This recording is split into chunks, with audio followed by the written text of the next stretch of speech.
Dans cette ville oubliée, le silence était une seconde nature, une carapace que les gens portaient.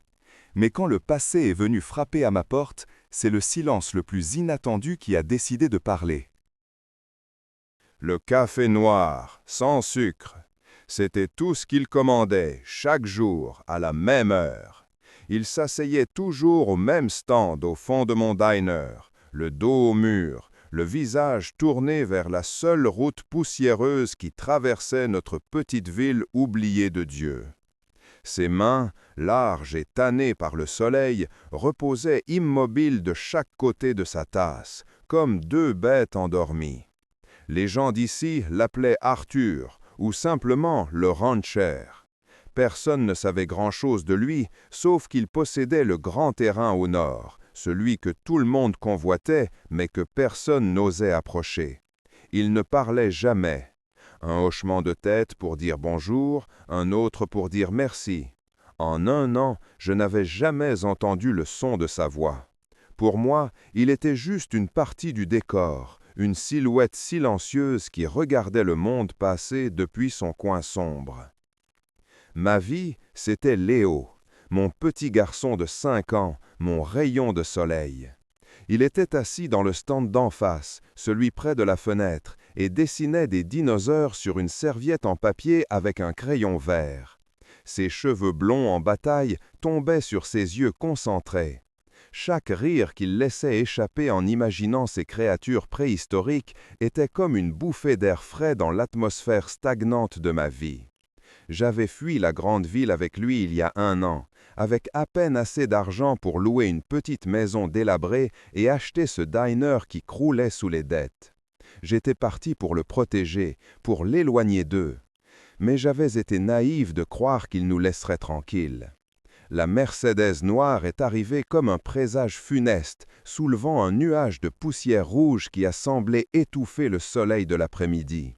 Elle s'est garée juste devant la porte, son luxe arrogant contrastant violemment avec la peinture écaillée de ma façade. Mon cœur s'est instantanément serré dans ma poitrine. Je savais. Avant même que la portière ne s'ouvre, je savais qui était à l'intérieur. Hélène Duval est sortie de la voiture avec la grâce froide d'un serpent. Vêtue d'un tailleur crème impeccable qui devait coûter plus cher que mon chiffre d'affaires annuel, elle a balayé le diner d'un regard méprisant. Derrière elle, son mari, Richard, aussi gris et effacé que son costume. Et un troisième homme, en costume sombre lui aussi, un attache-caisse à la main. Un avocat. La bile m'est montée à la gorge. Léo a levé la tête. « Maman, regarde, mon T-Rex mangeait la voiture !» a dit fièrement en me montrant son dessin. J'ai forcé un sourire, mais mes mains tremblaient tellement que j'ai failli renverser le café que je servais. « C'est super, mon chéri, continue de dessiner, d'accord ?» Hélène s'est avancée vers le comptoir, ses talons claquant sur le linoléum usé comme des coups de marteau. Les quelques clients présents, 2 fermiers et un routier, ont senti la tension et se turent. Même le grésillement du bacon sur le grill semblait s'être arrêté. « Clara », a-t-elle dit, sa voix dénuée de toute chaleur. Ce n'était pas une salutation, c'était une assignation. « Hélène, qu'est-ce que vous faites ici ?» Ma voix était à peine un murmure. Elle a ignoré ma question. Son regard s'est posé sur Léo, et pour la première fois, une lueur a traversé ses yeux froids. Une lueur de possession. Il a grandi. Il ressemble de plus en plus à mon fils. Mon défunt mari, leur fils unique, mort dans un accident de voiture dont il m'avait toujours tenu pour responsable. Je me suis redressé, essayant de puiser dans des réserves de courage que je ne possédais pas. Vous n'aviez pas le droit de venir ici. Je vous avais demandé de nous laisser tranquilles. Le droit, a-t-elle ricané, nous parlons de mon petit-fils, le seul héritier du nom des Duval. Tu crois vraiment que nous allions le laisser grandir dans ça? Son geste a englobé mon diner, ma vie, mon monde tout entier, comme s'il c'était un tas d'ordures. L'avocat s'est approché, posant son attache-caisse sur le comptoir avec un bruit sec. Il l'a ouvert et en a sorti une liasse de papier. « Madame, nous avons une ordonnance du tribunal, garde d'urgence. Au vu de votre situation financière précaire, de votre instabilité et du milieu dans lequel vous élevez l'enfant, le juge a statué en faveur de mes clients. Ils obtiennent la garde pleine et entière de Léo Duval. Le monde s'est effondré autour de moi. Non, c'est impossible. Vous n'avez pas le droit. C'est mon fils. Il est notre sang, a rétorqué Richard Duval, parlant pour la première fois, sa voix aussi tranchante que sa femme. Et il aura l'éducation et la vie qu'il mérite, pas une existence misérable à servir des cafés dans un trou perdu. Hélène a commencé à contourner le comptoir, se dirigeant vers Léo, qui avait arrêté de dessiner et nous regardait avec des grands yeux inquiets. Mon instinct a pris le dessus. J'ai bondi devant elle, lui barrant le passage. N'approche pas de lui. Ne sois pas ridicule, Clara, c'est terminé, tu as perdu. Elle a essayé de me pousser, mais je suis resté ancré au sol, une lionne protégeant son petit. Maman, a appelé Léo, sa petite voix tremblante. Les larmes me brûlaient les yeux. Je pouvais sentir les regards de tout le monde sur moi, la pitié, la curiosité.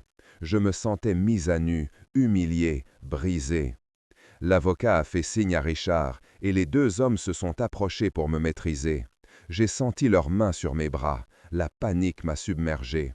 Ils allaient me l'enlever, ils allaient vraiment me l'enlever. « Non !» ai-je crié, me débattant. « Lâchez-moi, Léo !» Hélène en a profité pour atteindre mon fils. Elle a posé sa main sur son épaule. Léo a sursauté et a tenté de reculer. « Viens, Léo, tu vas venir vivre avec grand-mère, dans une belle et grande maison. » C'est là que j'ai craqué. J'ai cessé de me débattre et toute la force m'a quitté. Les larmes ont coulé sur mes joues. Ma voix s'est brisée en un sanglot pitié. S'il vous plaît, je vous en supplie, ne prenez pas mon enfant. Le silence dans le diner était total, seulement brisé par mes pleurs étouffés. Hélène avait un sourire triomphant. Elle a commencé à tirer doucement Léo hors du stand. C'était la fin. J'avais échoué. Et puis, un son a fendu le silence. Un son inhabituel, presque choquant dans sa simplicité. Le bruit d'une chaise en bois qui racle lourdement contre le sol. Toutes les têtes, y compris la mienne, se sont tournées vers le fond du diner. Arthur, le rancher silencieux, s'était levé. Il se tenait droit, immense, son ombre s'étirant presque jusqu'à nous. Ses yeux, d'un bleu étonnamment clair dans son visage buriné, n'étaient pas fixés sur Hélène ou sur moi. Ils étaient rivés sur l'avocat. Pour la première fois depuis 1 an, il a ouvert la bouche. Sa voix était grave, rocailleuse, comme une pierre que l'on déterre après des décennies. Et ce qu'il a dit a figé le sang dans les veines de tout le monde. L'avocat a émis un petit rire sec, un son qui a craqué dans l'air tendu. « Pardon ? Je crois que vous n'avez pas bien compris, monsieur. Ceci est une ordonnance d'un juge. Elle a force de loi. Votre opinion, avec tout le respect que je vous dois, n'a aucune. » Arthur n'a pas attendu la fin de sa phrase. Il a fait un pas en avant, puis un autre. Il se déplaçait avec une lenteur délibérée qui était plus menaçante que n'importe quelle vitesse. Il n'a même pas regardé l'avocat. Ses yeux bleus, clairs comme un ciel d'hiver, se sont posés sur les papiers que l'homme tenait encore. « Je ne parle pas de mon opinion, a-t-il dit, sa voix un grondement sourd. Je parle des faits. Ce tribunal est à plus de 300 km d'ici. Il n'a aucune juridiction sur ce qui se passe sur ma propriété. » Hélène Duval a laissé échapper un soupir exaspéré, le son d'une reine forcée de s'adresser à un paysan. « Votre propriété? Ne soyez pas ridicule. C'est un restaurant public. Nous sommes parfaitement dans notre droit. Richard, prends l'enfant. Finissons-en. » Richard, qui jusqu'alors était resté en retrait, a fait un pas maladroit vers Léo. Instinctivement, j'ai tiré mon fils derrière moi, le cachant dans les plis de mon tablier. Arthur a simplement levé une main, paume ouverte. Un geste simple, mais qui a stoppé net le mari falot. Personne ne bougeait plus. Tous les regards étaient fixés sur le rancher silencieux qui venait de prendre le contrôle de la pièce sans élever la voix. « Le diner est sur mon terrain », a expliqué Arthur, son ton plat, comme s'il énonçait une évidence. « La maison que loue Clara est sur mon terrain. La route devant vous, jusqu'au vieux pont de Chêne, est sur mon terrain. En fait, maître, il a finalement tourné son regard vers l'avocat, et l'homme a semblé se ratatiner un peu. La quasi-totalité de cette ville est sur mon terrain. Et sur mon terrain, c'est moi qui décide qui est le bienvenu. Le silence qui a suivi était assourdissant. Même moi, je le regardais avec des yeux ronds. Je savais qu'il possédait le grand ranch, mais ça, c'était autre chose. Les deux fermiers au comptoir ont hoché la tête lentement, comme pour confirmer ses dires. Ils savaient. Tout le monde savait, sauf nous, les étrangers.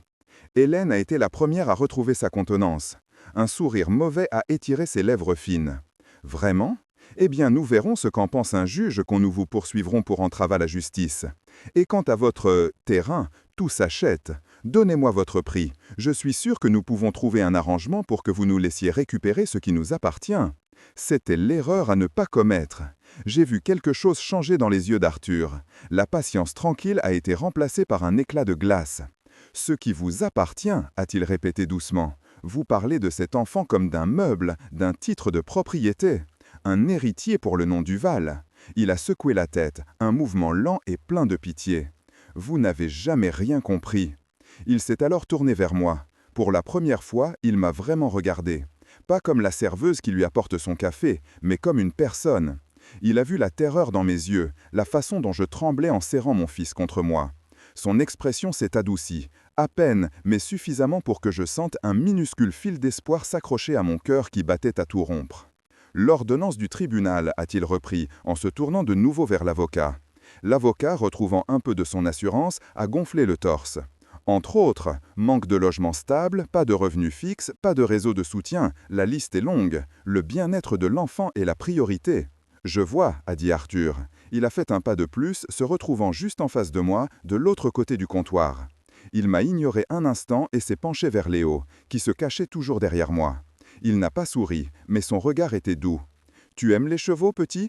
Léo, surpris, a jeté un œil timide. Il a hoché la tête. « J'en ai beaucoup, des grands, des petits et un poulain qui est né la semaine dernière. » Les yeux de Léo se sont agrandis. Il a oublié sa peur pendant une seconde. « Vraiment ? » ?»« Vraiment. » Arthur s'est redressé et a planté son regard dans le mien. « Clara, à partir de maintenant, tu ne travailles plus ici. Tu travailles pour moi, Orange.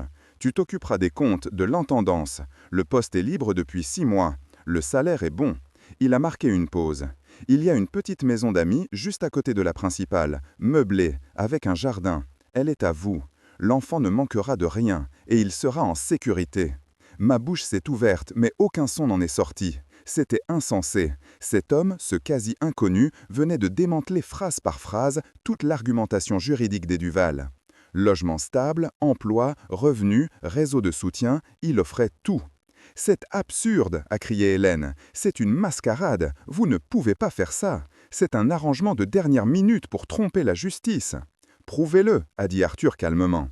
L'avocat, blême, a tenté une dernière charge. « Ça ne change rien. L'ordonnance est signée, elle est exécutoire. Nous prenons l'enfant, maintenant. » Il a fait signe à Richard de contourner Arthur.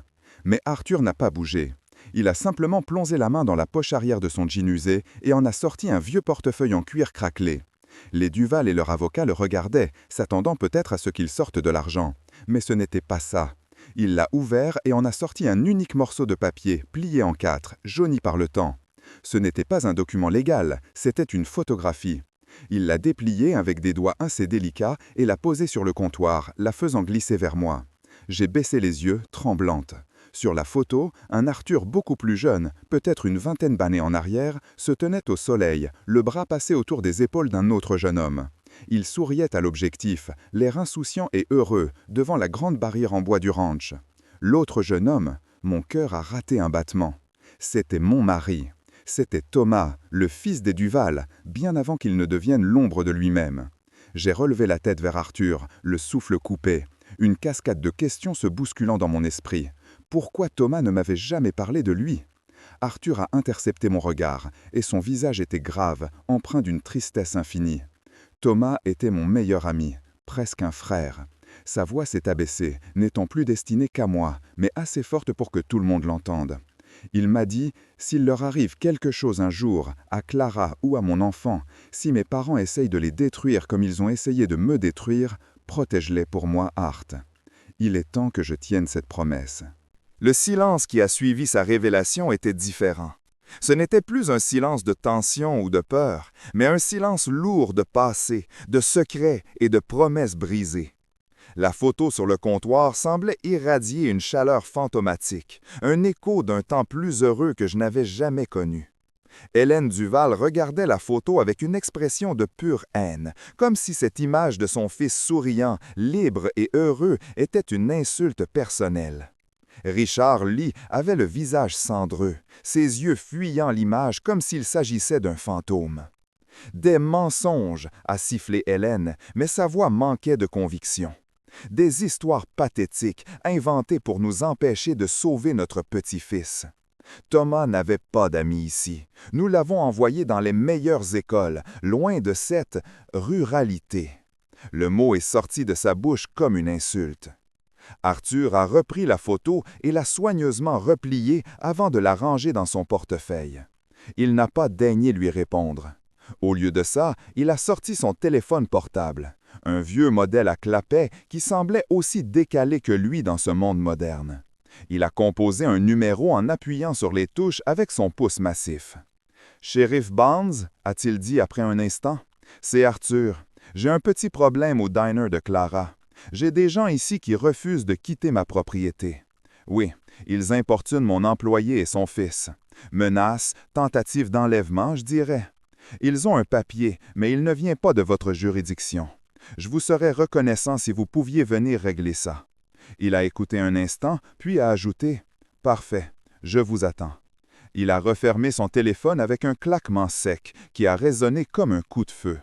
Le visage de l'avocat a changé de couleur, passant du blanc au verdâtre.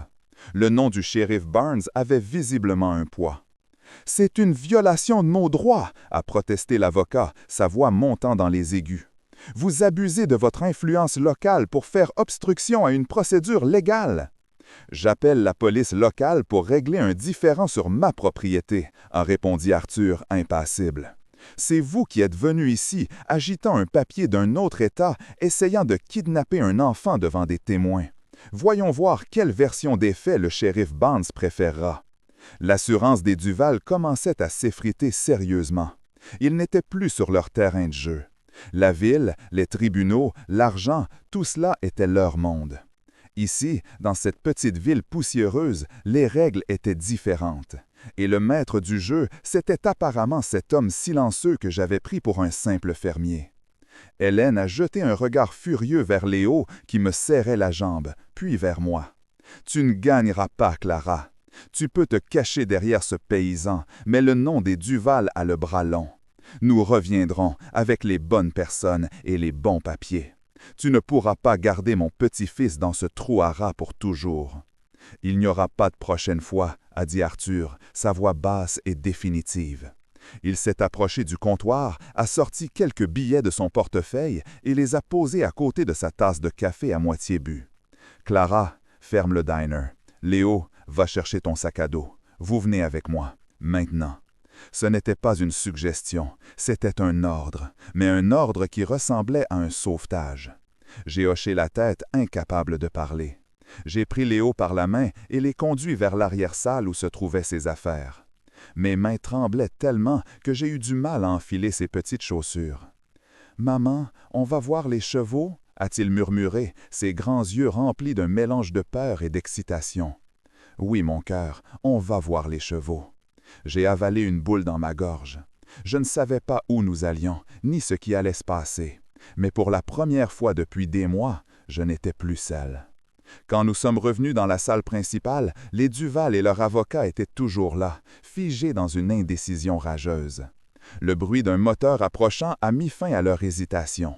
Une vieille voiture de police, couverte de poussière mais impeccablement entretenue, s'est garée à côté de la Mercedes. Un homme grand et costaud, avec une moustache grisonnante et un chapeau de shérif, en est sorti. « Arthur » a-t-il dit en entrant, sa voix calme et posée. Il a balayé la scène du regard. « Ces gens vous importunent? »« Shérif » a commencé Hélène, adoptant un ton de victime outragée. « Cet homme nous empêche d'exécuter une ordonnance du tribunal. C'est notre petit-fils. » Le shérif Barnes a regardé le papier que l'avocat lui tendait. Il l'a à peine parcouru. « C'est bien ce que je pensais. Signé par le juge Peterson. Il n'a aucune autorité ici. C'est le comté de Stone Creek. Vous devez passer par le juge Miller. Et je peux vous dire tout de suite qu'il n'apprécie pas que des gens de la ville viennent dicter leurs lois. Il a rendu le papier à l'avocat. Je vous suggère de remonter dans votre jolie voiture et de quitter ma ville. Et ma suggestion n'est pas négociable. Le visage d'Hélène était un masque de fureur contenue. Elle savait qu'elle avait perdu cette bataille. Elle a fusillé Arthur du regard, un regard qui promettait la guerre. Puis, sans un mot, elle a tourné les talons et est sortie. Richard et l'avocat lui suivaient comme des ombres. La Mercedes a démarré dans un rugissement de moteur frustré et a disparu dans le même nuage de poussière qu'à son arrivée. Le silence est retombé, mais cette fois, il était empli de soulagement. J'ai senti mes genoux flageoler et j'ai dû m'appuyer contre le comptoir pour ne pas tomber. « Merci, shérif, » a dit Arthur. « Pas de problème, Art. J'aime pas ce sort de gens. Fais-moi signe si tu as besoin d'autre chose. » Le shérif m'a adressé un petit hochement compatissant et est reparti. Arthur s'est tourné vers moi. Le poids du monde semblait être retombé sur ses épaules. « Prête? » J'ai hoché la tête, ramassant le sac à dos de Léo. J'ai fait le tour du comptoir et j'ai fermé la caisse. J'ai retourné le panneau sur la porte pour qu'il affiche « Fermé ». Tout me semblait surréaliste.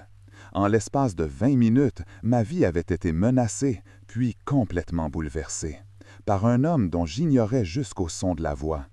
Nous sommes sortis dans l'air chaud de la fin d'après-midi. Le pick-up d'Arthur était un vieux Ford, rouillé aux entournures, mais puissant. Il a installé Léo au milieu, sur la banquette, et j'ai grimpé côté passager. Le moteur a démarré avec un grondement rassurant. Nous avons roulé en silence. La route s'éloignait de la ville, s'enfonçant dans des paysages de collines douces et de vastes prairies délimitées par des clôtures en bois. Finalement, nous sommes arrivés devant une immense arche en bois sculptée sur laquelle était inscrit « Ranch Blackwater ». C'était l'entrée de sa propriété. Le ranch était immense. Une maison principale en pierre et en bois sombre se dressait sur une petite colline, dominant des kilomètres de terre. Il y avait des granges, des corrals et des chevaux qui paisaient paisiblement dans les champs. La petite maison d'amis dont il avait parlé était nichée dans un bosquet de chênes, un peu à l'écart. C'était simple, rustique, mais magnifique. Arthur nous a fait entrer. L'intérieur était propre, confortable et sentait le bois de cèdre. Installez-vous. Il y a de la nourriture dans le frigo. Léo, si tu regardes par la fenêtre de derrière, tu verras l'enclos des poulains. Mais ne sors pas seul.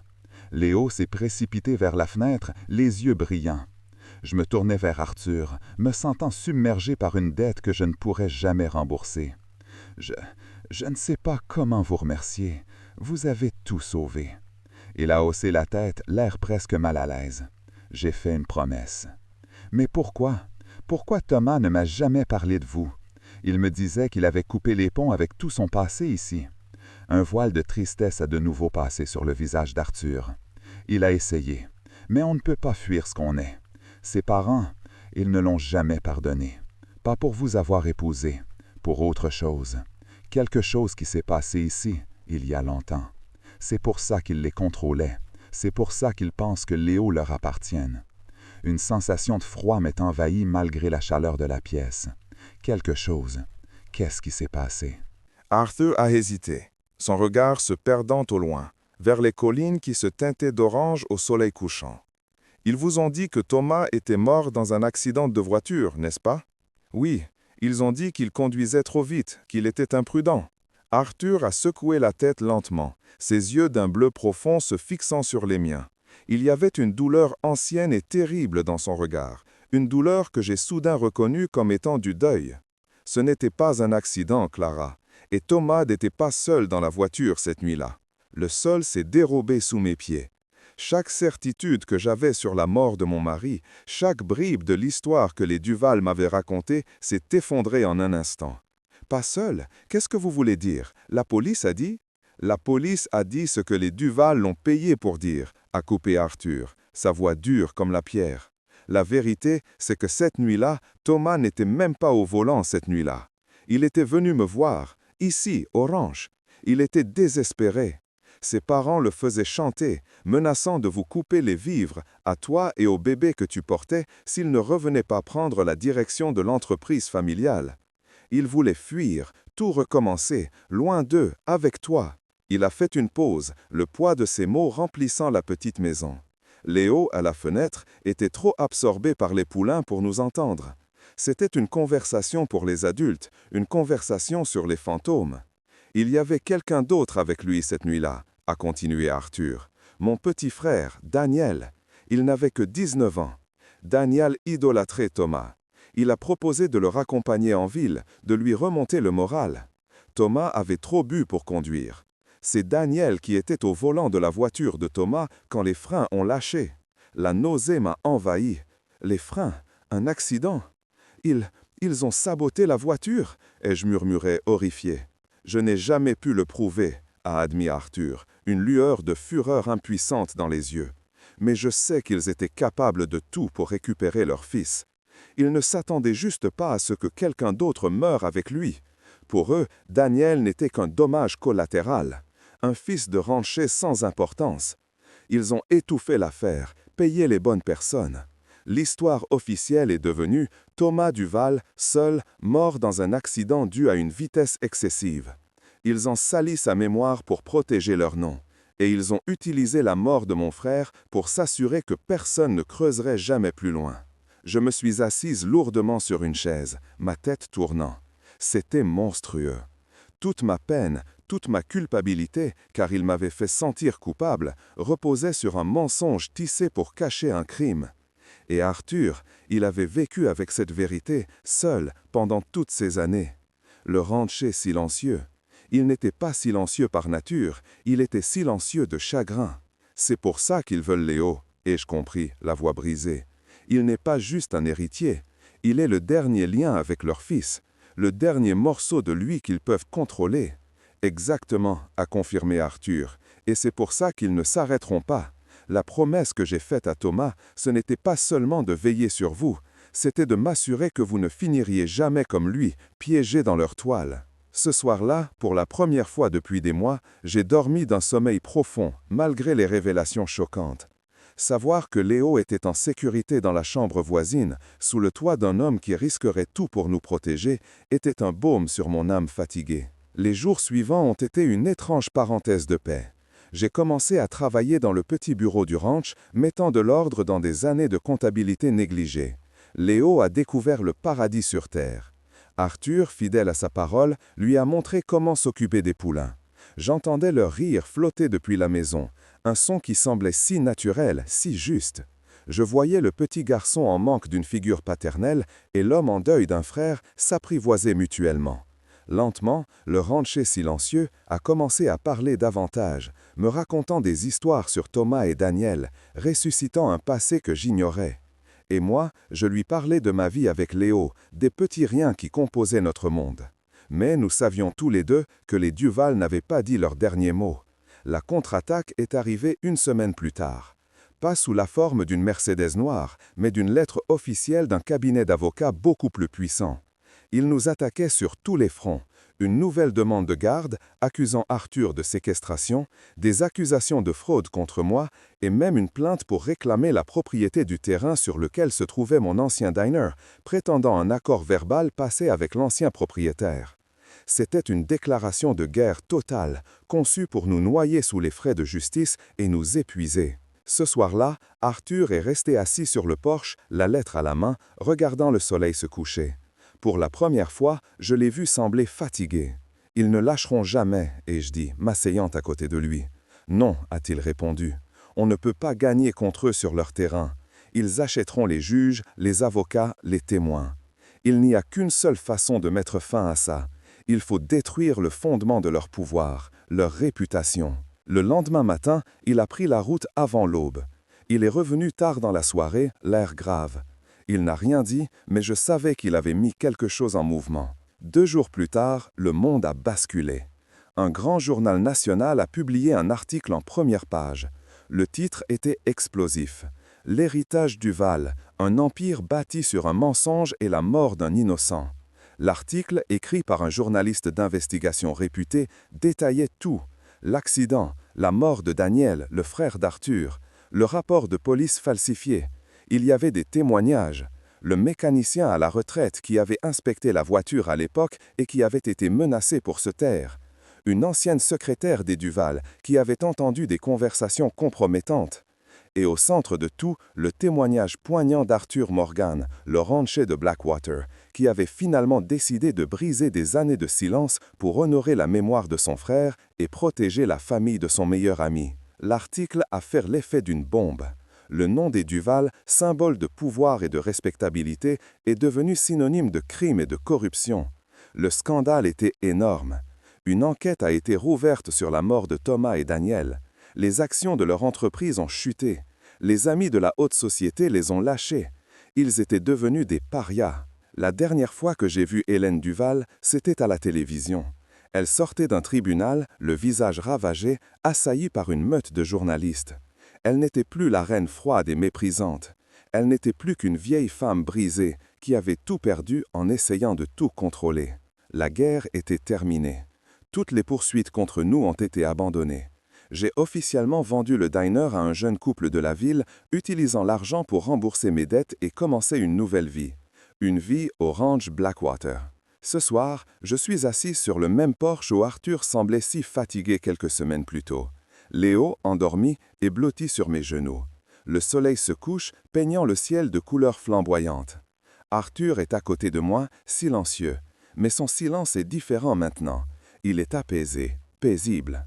Il fait trop de bien, je murmure dans la pénombre grandissante. Pour tout, il tourne la tête vers moi. Dans ses yeux bleus, je ne vois plus seulement le souvenir de Thomas ou de Daniel.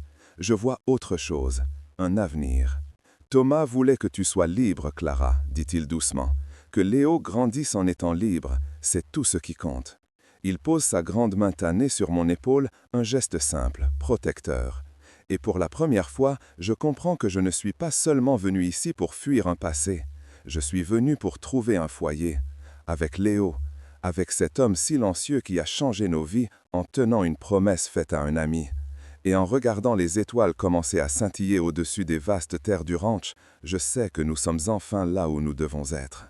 Nous sommes à la maison.